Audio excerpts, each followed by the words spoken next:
আসসালামু আলাইকুম ফ্রেন্ডস। আজকে আপনাদের সাথে শেয়ার করব বেগুন ভাজি কিভাবে করে। সো এটা আসলে বেগুনের ভাজির মতোই দেখতে, কিন্তু আমি এটাকে বেগুন পোড়া বলবো, কারণ আমি এটা বেগুন ভাজির মতো করেই কেটে নিয়েছি, কিন্তু আমি এটাকে উইদাউট অয়েলে এটাকে ফ্রাই হতে রেখে দিয়েছি।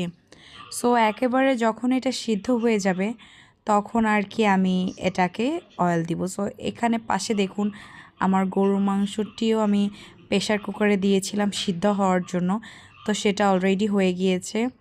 সো আমি এখন এটা দেখে নিচ্ছি যে এটা কতটুকু সিদ্ধ হয়েছে, এবং আমি এটার ভেতরে কিছু আলু ভেজে রেখেছিলাম, সেটা আমি এটার ভেতরে মিক্স করে দিব এবং সাথে কিছু পানিও দিয়ে দিব ঝোলের জন্য, এবং আবার সিদ্ধ হওয়ার জন্য প্রেশার কুকারের মুখটি আমি আটকে দিব।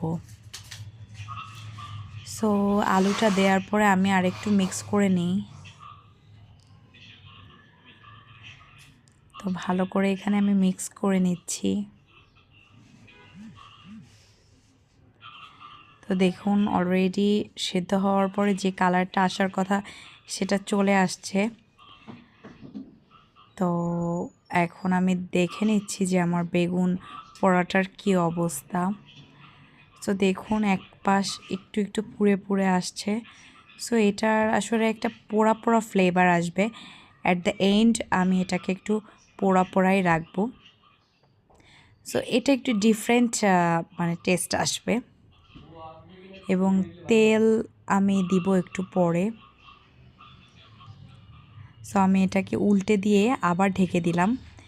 এদিকে আমি একটু আরেকটু এটাকে মুখ আটকে দেওয়ার আগে একটু ঝোলটা কমিয়ে নিয়েছি, কারণ আমি এটার ভেতরে নতুন করে